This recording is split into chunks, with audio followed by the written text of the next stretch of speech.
ഒരു മീഡിയം സൈസിലുള്ള പപ്പായ ചെറിയ കഷ്ണങ്ങളായി മുറിച്ചെടുക്കാം. ഇത് ഇതുപോലെയാണ്. അധികം നേരിയതും ആവാൻ പാടില്ല, എന്നാൽ അധികം കട്ടിയുണ്ടാവാൻ പാടില്ല. ഈ ഒരു സൈസിൽ വേണം നമുക്ക് മുറിച്ചെടുക്കാൻ. ഇതിനു വേണ്ടി ഒരു മിക്സിയുടെ ജാർ എടുക്കാം. അതിലേക്ക് 1.5 കപ്പ് തേങ്ങ ഇട്ട് കൊടുത്തിട്ടുണ്ട്.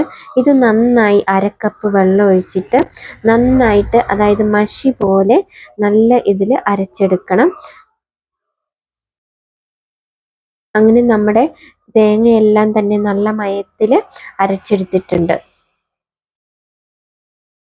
ഒരു കുക്കറിലേക്ക് നന്നായിട്ട് കഴുകിയ പപ്പായയുടെ കഷ്ണങ്ങൾ നമുക്ക് ഇട്ട് കൊടുക്കാം. അതിൻ്റെ കൂടെ ഒരു 2 പച്ചമുളകും ഇട്ട് കൊടുക്കുന്നുണ്ട്. അതോടൊപ്പം തന്നെ ഒരു 1/2 ടേബിൾ സ്പൂൺ ഉപ്പും കൂടി നമുക്ക് ചേർക്കാവുന്നതാണ്. അപ്പോൾ ഇത് പപ്പായയുടെ പച്ചടി എന്ന് പറഞ്ഞാൽ നല്ല ടേസ്റ്റാണ് നമുക്ക് കഴിക്കാൻ വേണ്ടിയിട്ട്. നമ്മുടെ തലശ്ശേരിയിൽ ഇങ്ങനെയാണ് ഉണ്ടാക്കുന്നത്. നിങ്ങൾ എങ്ങനെയാണ് ഇത് ഉണ്ടാക്കുന്നതെന്ന് ഒന്ന് കമൻറ്റ് ചെയ്യണേ. കുക്കറിലേക്ക് ഒരു 1/2 കപ്പ് വെള്ളം കൂടി ഒഴിച്ചിട്ട് നമുക്ക് ഒറ്റ വിസിൽ മാത്രം മതി. കാരണം പപ്പായയ്ക്ക് അധികം വേവൊന്നും ഉണ്ടാവില്ല. ഒറ്റ വിസിലായതിന് ശേഷം നമ്മൾക്ക് വിസിൽ കളഞ്ഞിട്ട് എടുക്കാവുന്നതാണ്. അങ്ങനെ എടുത്ത പപ്പായയാണിത്. നല്ല രീതിയിൽ തന്നെ വെന്ത് കിട്ടിയിട്ടുണ്ട്. വെന്തുടയാൻ വേണ്ടി പാടില്ല. അപ്പോൾ ഈ പപ്പായ നമ്മൾ ഇനി എന്താ ചെയ്യേണ്ടതെന്ന് വെച്ച് കഴിഞ്ഞാൽ, നമുക്ക് വെള്ളം ഊറ്റേണ്ട കാര്യമൊന്നുമില്ല. നമ്മൾ തണിയാൻ വേണ്ടിയിട്ട് എടുത്ത് വെക്കണം.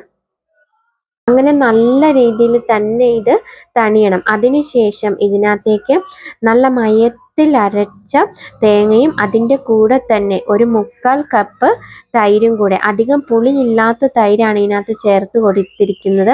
അപ്പം നിങ്ങൾ വിചാരിക്കുന്നുണ്ടാവും ഇത് ജസ്റ്റ് നേരിട്ട് ഇതിലേക്ക് ചേർക്കാവോന്ന്. നേരിട്ട് തന്നെ ഇതിനകത്തേക്ക് ചേർക്കാവുന്നതാണ്. ഇതോടൊപ്പം തന്നെ ഇതിനകത്തേക്ക് വേണ്ട ഒരു കാര്യം, ഒരു 1/4 ടീസ്പൂൺ കടുകാണ്. കടുക് നന്നായിട്ട് പൊടിച്ചിട്ട് ചേർത്ത് കൊടുക്കണം. അത് ഇതിനകത്ത് കാണിക്കാൻ വിട്ടുപോയിട്ടുണ്ട്. അപ്പോൾ അതും ചേർത്ത് കൊടുക്കുക.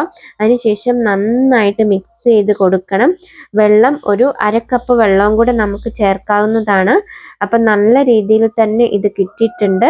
എല്ലാം കൂടെ മിക്സ് ചെയ്തെടുത്താൽ മാത്രം മതി. നിങ്ങൾ വിചാരിക്കുന്നുണ്ടാകും ഇത് തീനകത്ത് വെച്ച് തിളപ്പിക്കണ്ടേ എന്ന്. ഒരിക്കലും അങ്ങനെ തിളപ്പിക്കേണ്ട ആവശ്യമില്ല. കാരണം നമ്മൾ ചമ്മന്തി ഇതൊന്നും ആക്കുന്ന അതേ രീതിയിൽ തന്നെയാണ് എടുത്തിട്ടുള്ളത്. ഇനി നമുക്ക് ചീനിച്ചട്ടിയിൽ വെച്ചിട്ട് ഒരു 2 ടേബിൾ സ്പൂൺ വെളിച്ചെണ്ണ എടുത്തു കൊടുത്തിട്ടുണ്ട്. കുറച്ച് കടുകും കുറച്ച് കറിവേപ്പിലയും ഉണക്കമുളകും ചേർത്ത് ജസ്റ്റ് പൊട്ടിച്ചെടുത്താൽ മാത്രം മതി. നമ്മുടെ സൂപ്പർ ടേസ്റ്റിലുള്ള പച്ചടി തയ്യാറായിട്ടുണ്ട്. യാതൊരു സംശയവും വേണ്ട. ഇത് ചൂടാക്കേണ്ട ആവശ്യമൊന്നുമില്ല. നല്ല ടേസ്റ്റാണ് ഇത് കഴിക്കാൻ വേണ്ടിയിട്ട്. എല്ലാവരും, ഉണ്ടാക്കാത്തവരെല്ലാം ഒന്ന് ഉണ്ടാക്കി നോക്കണം.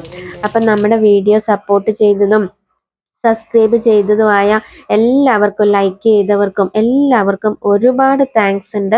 അപ്പം വീണ്ടും വീഡിയോ കണ്ടിട്ട് ലൈക്കും സബ്സ്ക്രൈബും കമൻറ്റും എല്ലാം അറിയിക്കാൻ മറക്കരുതേ കൂട്ടുകാരെ. അപ്പം നമ്മുടെ സൂപ്പർ ടേസ്റ്റിയും ഹെൽത്തിയുമായിട്ടുള്ള പച്ചടി തയ്യാറായിട്ടുണ്ട്. ഈ രീതിയിൽ തന്നെ നിങ്ങൾ ഉണ്ടാക്കി നോക്കുക. നല്ല ടേസ്റ്റാണ് ഇത് കഴിക്കാൻ വേണ്ടിയിട്ട്. അപ്പം വീണ്ടും നല്ലൊരു വീഡിയോ ആയിട്ട് നമുക്ക് വീണ്ടും കാണാം.